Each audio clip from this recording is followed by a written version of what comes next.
రైతాంగానికి నమస్తులతో ప్రతిభ బయోటెక్ సమర్పించు మట్టి మనిషి కార్యక్రమానికి స్వాగతం. ముందుగా కార్యక్రమంలోని ముఖ్యాంశాలు. వరి పంటలో చీడపీడల ఉధృతి, నివారణకు శాస్త్రవేత్తల సూచనలు.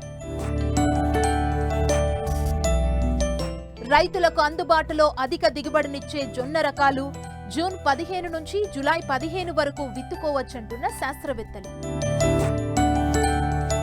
సంప్రదాయ పంటల స్థానంలో ఖర్జూర సాగు, ఇతర పంటలతో పోలిస్తే మంచి లాభాలొస్తాయంటున్న రైతు. పడిపోయిన పచ్చిమిర్చి ధరలు, ఆందోళనలో కడప జిల్లా రైతులు.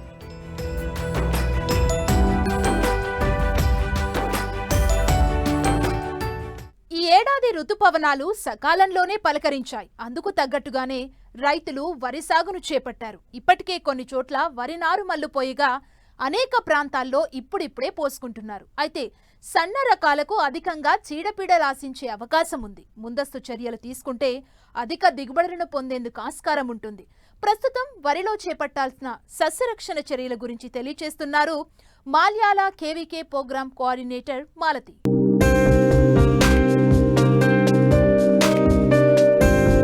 తెలంగాణలో చెరువుల కింద, బావుల కింద వర్షాధారం చేసుకుని ఖరీఫ్లో అధికంగా వరి సాగు చేస్తుంటారు రైతులు. దాదాపు 44 లక్షల ఎకరాల్లో సాగుతున్న ఈ పంటను ఈసారి అధికంగా సన్నగింజ రకాలనే సాగు చేసేందుకు రైతులు మొగ్గు చూపిస్తున్నారు. కొన్ని ప్రాంతాల్లో దీర్ఘకాలిక రకాలను పోసుకున్న రైతులు ప్రధాన పొలాన్ని సిద్ధం చేస్తున్నారు. మధ్య స్వల్పకాలిక రకాలను సాగు చేస్తున్న రైతులు మాత్రం నారుమడులు పోసుకుంటున్నారు. అయితే సన్నగింజ రకాలకు అధికంగా చీడపీడలు ఆశించే అవకాశం ఉండటంతో తొలి దశలోనే వాటిని అరికట్టినట్లయితే అధిక దిగుబడులు పొందేందుకు అవకాశం ఉంటుంది. వరిలో ఆశించే చీడపీడల నివారణకు సస్యరక్షణ చర్యల గురించి రైతులకు తెలియజేస్తున్నారు ప్రధాన శాస్త్రవేత్త డాక్టర్ ఎస్ మాలతి. గత రబీ కాలంలో చూసుకున్నట్లయితే వరి విస్తీర్ణం అనేది ఇబ్బడి ముబ్బడిగా పెరగడం జరిగింది. అయితే దీంట్లో చూసుకున్నట్లయితే చాలామంది సాగు చేస్తున్నటువంటి సన్న రకాలు మనకి చాలా అందుబాటులో ఉన్నాయి. కానీ ఇవి సన్న రకాలలో ఏంటంటే దొడ్డు రకాలతో పోలిస్తే వివిధ రకాలైనటువంటి పురుగులు అలాగే తెగుళ్ళు ఎక్కువగా ఆశిస్తాయి. కాబట్టి సన్న రకాలు సాగు చేస్తున్నటువంటి రైతులు ముందు నుంచే సరైనటువంటి యాజమాన్య పద్ధతులు కనుక పాటించినట్లయితే వీటిలో ఆశించేటువంటి తెగుళ్ళని అలాగే పురుగుల ఉధృతిని తక్కువగా ఉండేటట్లు చూసి వాటి వలన కలిగేటువంటి నష్టాన్ని తగ్గించుకోవడానికి ఆస్కారం ఉంటుంది. మన తెలంగాణ రాష్ట్రంలో చూసుకున్నట్లయితే పురుగుల విషయానికి వస్తే వరిలో ఉల్లికోడు ప్రధానంగా వరంగల్, జగిత్యాల ప్రాంతంలో, అలాగే కాండం తొలిచి పురుగు, అలాగే సుడిదోమ ఎక్కువగా ఆశించడానికి ఆస్కారం ఉంటుంది. తెగుళ్ళ విషయానికి వస్తే అగ్గి తెగులు, అలాగే బ్యాక్టీరియా ఆకు ఎండు తెగులు, తర్వాత పాము పొడ తెగులు, ఇవి ఎక్కువగా ఆశించడానికి ఆస్కారం ఉంటుంది. అయితే ముందుగా చూసుకున్నట్లయితే మనకి ఉల్లికోడు పంట తొలి దశలో అలాగే నారుమడిలో లేదా పంట తొలి దశలో ఎక్కువగా ఆశించడానికి ఆస్కారం ఉంటుంది. కాబట్టి రైతులు ఒకవేళ వరంగల్ నుండి కానీ అలాగే కరీంనగర్ జగిత్యాల పరిశోధనా స్థానం నుండి కానీ అభివృద్ధి పరిచినటువంటి సన్న రకాలను ఎంచుకున్నట్లయితే అవి స్వతహాగానే కొంతవరకు ఉల్లికోడిని తట్టుకోవడానికి ఆస్కారం ఉంటుంది. కాబట్టి వాటిల్ని సాగు చేసుకోవచ్చు. ఒకవేళ ఇతర ప్రాంతాల్లో అభివృద్ధి చెందినటువంటి సన్న రకాలను కనుక సాగు చేస్తే తప్పనిసరి పరిస్థితుల్లో ఉల్లికోడికి పంట తొలి దశలో అలా నారుమడిలో సస్యరక్షణ చర్యలు చేపట్టాలి. ఉదాహరణకి నారుమడిలో అంటే నాటు వేస్తామనగా 10 రోజుల ముందు ఎకరానికి సరిపడా నారుమడికి కార్బోఫ్యూరాన్ 3G గుళికలు 800 గ్రాముల చొప్పున కలుపుకొని మనము వేసుకున్నట్లయితే ప్రధాన పొలంలో పంట తొలి దశలో ఉల్లికోడు రాకుండా నివారించుకోవచ్చు. అలాగే నాటు వేసిన తర్వాత పంట తొలి దశలో 20 రోజులకి కార్బోఫ్యూరాన్ గుళికలు ఎకరానికి 10 కిలోల చొప్పున వేసుకున్నట్లయితే కూడా మనకి తొలి దశలో గొట్టం తక్కువగా ఉండడానికి ఆస్కారం ఉంటుంది. ఇదే కాకుండా ఏంటంటే ఈ కార్బోఫ్యూరాన్ 3G గుళికలు నారుమడిలో కానీ అలాగే ప్రధాన పొలంలో తొలి దశలో వేసుకున్నట్లయితే కాండం తొలిచి పురుగు ఉధృతి అంటే మొవ్వు ఎండిపోవడం అనేది కూడా తక్కువగా ఉండడానికి ఆస్కారం ఉంటుంది. ఈ మధ్య కాలంలో ఏంటంటే మనకి విపరీతంగా అనుకూలమైనటువంటి వాతావరణ పరిస్థితులు ఉంటే సుడిదోమ ఎక్కువగా రావడానికి ఆస్కారం ఉంటుంది. కాబట్టి రైతులు సుడిదోమ ఆగస్టు లాస్ట్లో మొదలు అయ్యి సెప్టెంబర్, అక్టోబర్లో దీని ఉధృతి ఎక్కువగా ఉంటుంది. ఒకవేళ ఆ టైంలో కనుక ముసురు వాతావరణము అలాగే ఒక్కబోత వాతావరణం ఉన్నట్లయితే కనుక సుడిదోమ ఎక్కువగా ఉంటుంది. కానీ అలాంటి పరిస్థితి ఉన్నా కూడా మనకి తొలి దశలో చేసినటువంటి యాజమాన్య పద్ధతులు ఉధృతి పెరగకుండా చూసుకోవచ్చు. ముఖ్యంగా ఏంటంటే పంట తొలి దశ నుండే నీటిని ఆరుతడి పంట అంటే అడపాదడప ఆరబెట్టడం, పొలాన్ని అడపాదడప ఆరబెట్టడము, నాటు వేసే సమయంలో ప్రతి 2 మీటర్లకి 20 సెంటీమీటర్ల గాలిబాటలు తీసినట్లయితే, అలాగే వేసేటువంటి నత్రజని ఎరువును దఫాలుగా వేయడము, సిఫారసు చేసిన మేరకే ప్రతి దఫాలోనూ వేయడము, దాన్ని మించి వేయకుండా ఉండడము, ఇలాగా సరైనటువంటి పోషక యాజమాన్యము. ఇదే కాకుండా ఏంటంటే పంట తొలి దశలో ఇందాక చెప్పినట్టు ప్రధాన పొలంలో పైపాటుగా మందు పిచికారీ బదులు గుళికల రూపంతో సస్యరక్షణ చేపడితే కూడా మనకి తర్వాతి దశలో మనకి సుడిదోమ తక్కువగా ఉండడానికి ఆస్కారం ఉంటుంది. గత రబీలో కాటుక తెగులు అధికంగా ఆశించింది. ఈ ఖరీఫ్లో వాటి నుండి ముందస్తు చర్యలు చేపట్టి పంటను కాపాడుకోవాలని సూచిస్తున్నారు శాస్త్రవేత్తలు. ఈ మధ్య కాలంలో ఎక్కువగా అవుతున్నటువంటి తెగుళ్ళు కాటిక తెగులు రాకుండా ఉండాలి అని అంటే గత రబీలో మనకి కాటిక తెగులు గత ఖరీఫ్లో కాటిక తెగులు రావడం గమనించాము. సో రైతులు విత్తనాన్ని విత్తే ముందే ఈ కాటిక తెగులు నివారణకి సాధ్యమైనంత వరకు కాటిక తెగులు ఆశించినటువంటి పైరు నుంచి విత్తనం సేకరించుకోవాలి.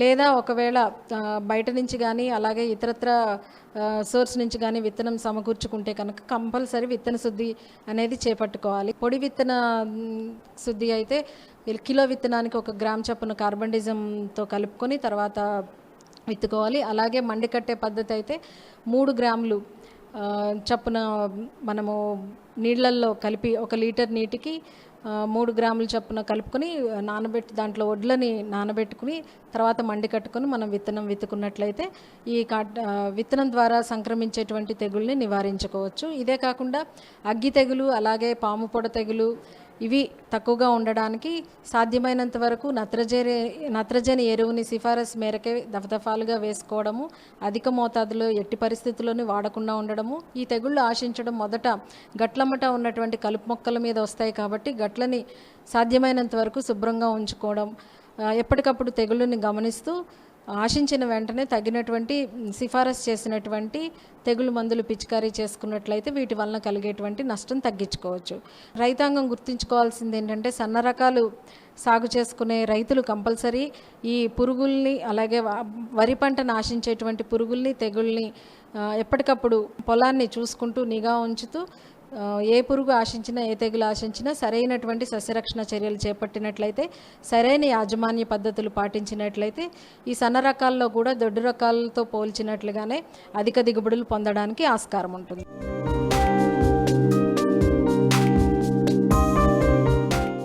ఎలాంటి వ్యవసాయమైనా లాభసాటిగా సాగితేనే రైతు బాగుంటాడు, ఇటు ప్రజలు బాగుంటారు. అయితే మార్కెట్కు అనుగుణంగా పంటల ఎంపిక చేసుకొని శాస్త్రీయ పద్ధతులు పాటించి సాగు చేస్తేనే లాభాలు ఆర్జిస్తారు. ఇటీవల చాలా మంది రైతులు సంప్రదాయ పంటల స్థానంలో కొత్త పంటల్ని సాగు చేస్తూ ముందుకు సాగుతున్నారు. ఈ నేపథ్యంలోనే అన్నమయ్య జిల్లాకు చెందిన ఓ రైతు 3 ఎకరాల్లో ఖర్జూరం సాగు చేస్తూ లాభాలు పొందుతున్నారు.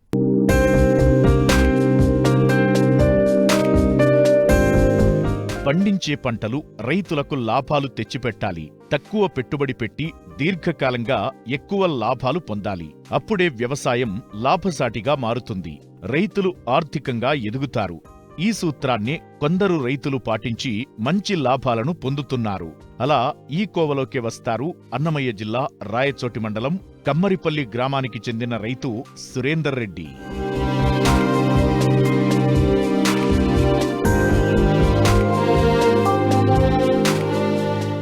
రైతు సురేందర్ రెడ్డి గతంలో సంప్రదాయ పంటలను సాగు చేసేవారు. అయితే ఏటికాయేడు పంట పెట్టుబడులు పెరుగుతూనే ఉన్నాయి, దిగుబడులు తగ్గుతున్నాయి.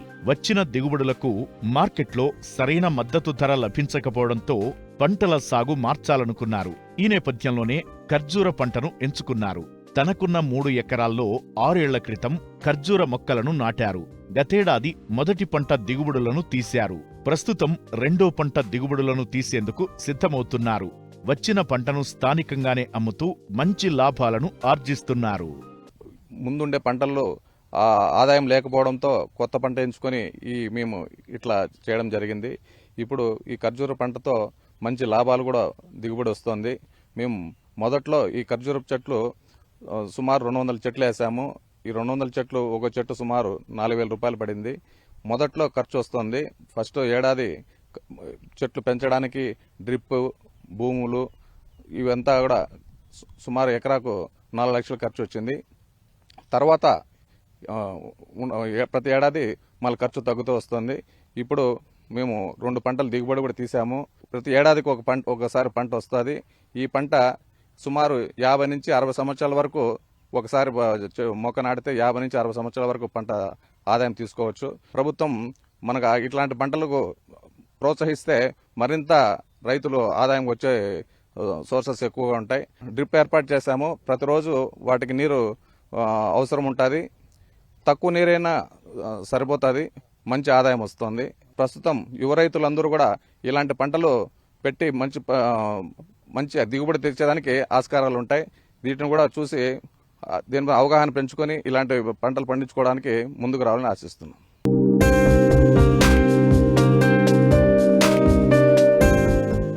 ఖరీఫ్లో వర్షాధారంగా పండే పంటల్లో జొన్న ముఖ్యమైంది. ప్రస్తుతం ఆరోగ్యరీత్యా ప్రజల్లో జొన్న ఉత్పత్తులకు మంచి డిమాండ్ ఏర్పడింది. దీన్ని ఆసరాగా చేసుకుని కొంతమంది రైతులు జొన్న పంటను విత్తారు. అయితే వర్షాలు ఆలస్యం కావటంతో మరికొంతమంది ఇప్పుడిప్పుడే విత్తుతున్నారు. అయితే తక్కువ కాలంలో అధిక దిగుబడులనిచ్చే జొన్న రకాలతో పాటు సాగులో పాటించాల్సిన యాజమాన్య పద్ధతుల గురించి తెలియచేస్తున్నారు పాలెం ప్రాంతీయ వ్యవసాయ పరిశోధనా స్థానం శాస్త్రవేత్త డాక్టర్ మహేశ్వరమ్మ.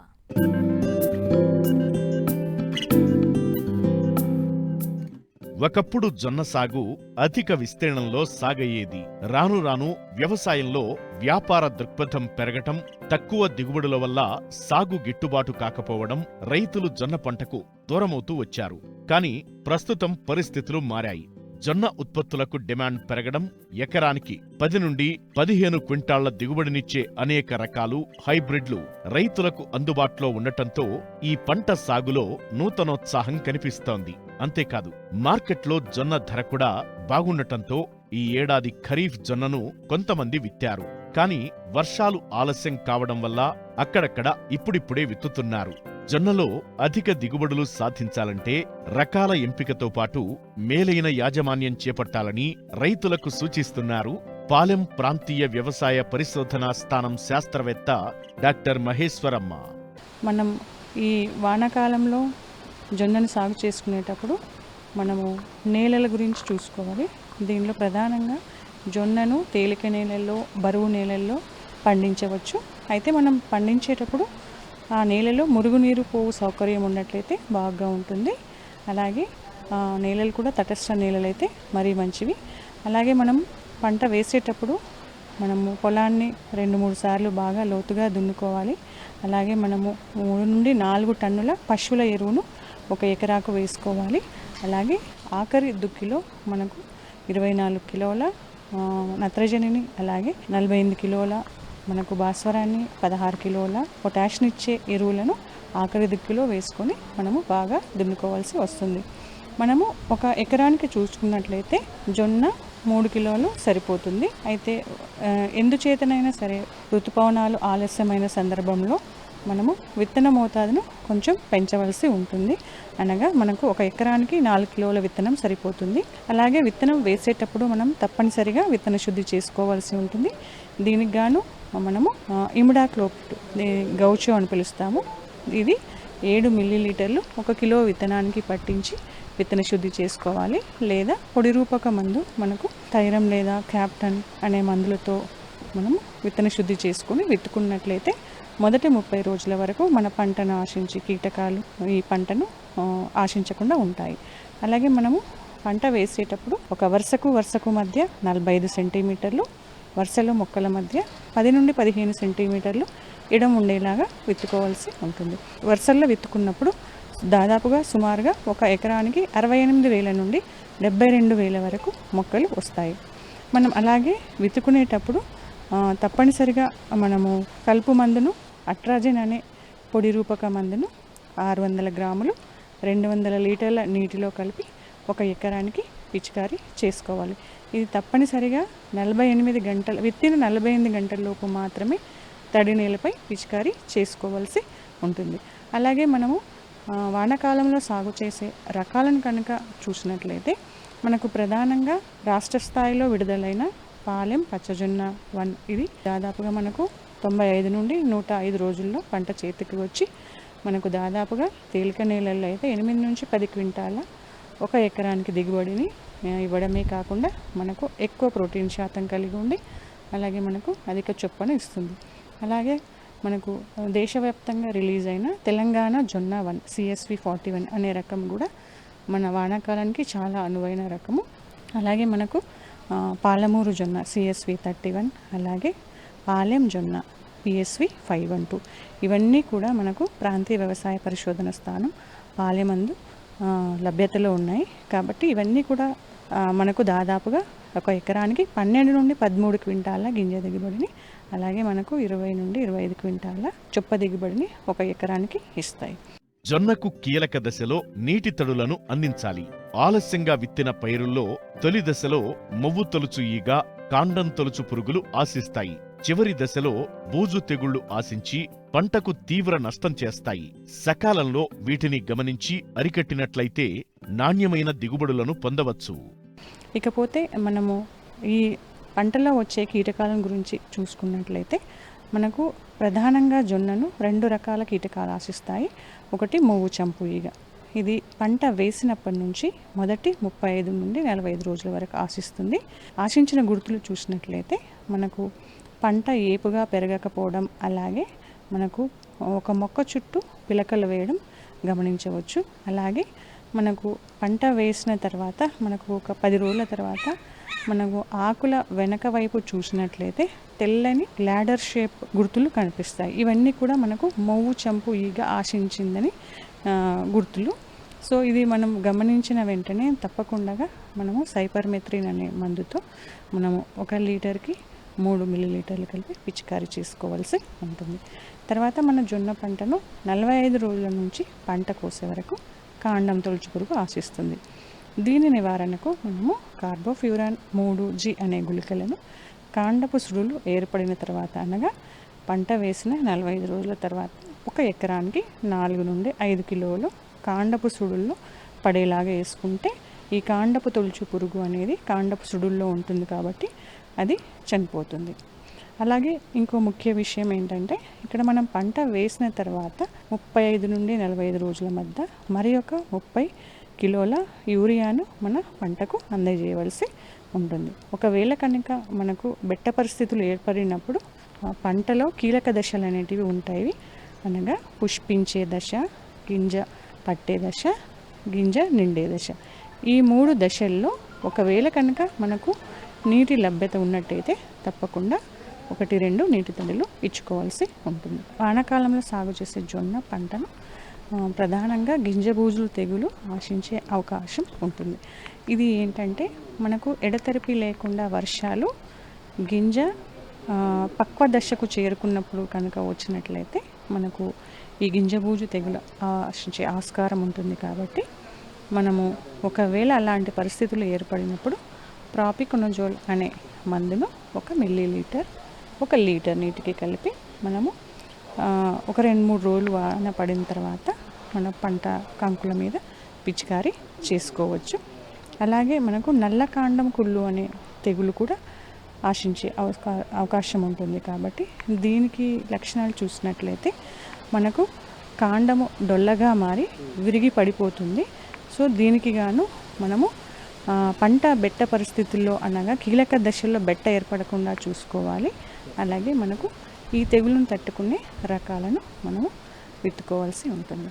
అయితే పంట కోసేటప్పుడు మనం తగు జాగ్రత్తలు తీసుకోవాలి. దీనికి కాను పంట కోసేటప్పుడు 15 మాయిశ్చర్ పర్సెంట్ అంటే 15% ఉండేలాగా కోసుకొని అలాగే నిల్వ ఉంచేటప్పుడు లేదా మార్కెట్కు తీసుకెళ్ళేటప్పుడు దానిలోని తేమ శాతాన్ని 8 నుంచి 10% తగ్గించి నిల్వ ఉంచుకున్నట్లయితే మనకది చాలా కాలం వరకు నిల్వ ఉంటుంది.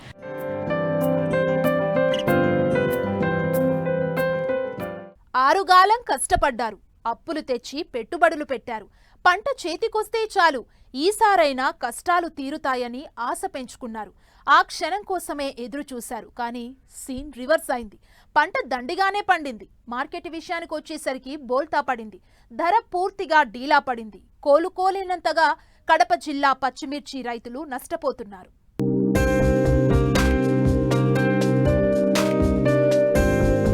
కడప జిల్లా వేంపల్లి మండలంలోని రైతులు అధికంగా పచ్చిమిర్చిని సాగు చేస్తుంటారు. అయితే ఈసారి ధరలు బాగా ఉంటాయనుకున్న రైతులకు నిరాశే మిగిలింది. మార్కెట్ మాయాజాలంతో పచ్చిమిర్చి ధరలు పతనమయ్యాయి. ఎకరా పచ్చిమిర్చి సాగుకు మిరపనారు, కలుపుతీత, మందుల పిచికారీ, ఎరువులు ఇలా ₹1,50,000 వరకు ఖర్చు చేశారు. తీరా పంట చేతికొచ్చేసరికి మార్కెట్లో కిలో 8 నుంచి ₹14 ధర పలుకుతుండటంతో రైతులు ఆందోళన వ్యక్తం చేస్తున్నారు. లాభాలు దేవుడెరుగు, పెట్టిన పెట్టుబడులన్నా చేతికొస్తే అదే చాలంటున్నారు. ప్రభుత్వం స్పందించి గిట్టుబాటు ధర వచ్చేలా చర్యలు తీసుకోవాలని కోరుతున్నారు. దాదాపు గత 3-4 ఏళ్ళ నుంచి నేను మిరప నాటడం జరుగుతుంది. నాటము మార్చిలో జూన్ మేలో వచ్చేసి కాపుకు వచ్చినాయి. కాపుకు వచ్చినాక మార్కెట్ పూర్తిగా పతనమైంది. పతనం కావడం వల్ల మేము కేజీ ₹8 నుంచి ₹10-12 అప్పుడు ఫస్ట్ కోత కోయడం జరిగింది. తర్వాత రెండో కటింగ్ 13-14 జరిగింది. ఇంచుమించు ఇప్పుడు ఒక ఎకరాకు వచ్చి మిరప సాగు చేయాలంటే మందులు వైరస్ రావడం కానీ దీనికి ఎక్కువ ట్రిప్స్ ఇవన్నీ పడడం వల్ల మందులు ఖర్చు భారీగా వస్తుంది.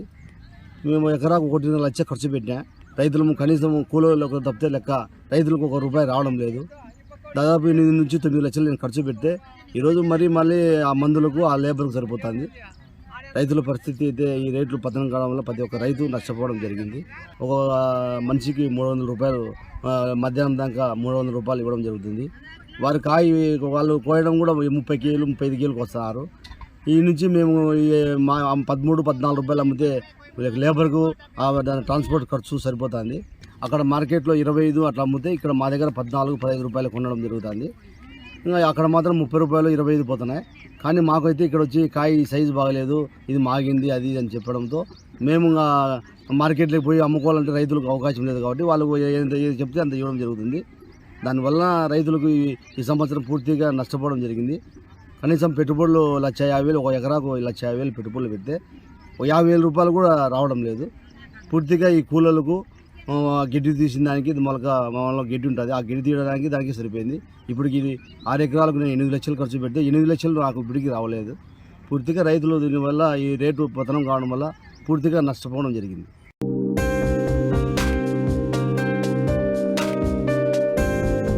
వ్యవసాయంలో సమస్యలకు, సందేహాలకు సమాధానాల కోసం మట్టి మనిషి రైతుకు అండగా నిలుస్తోంది.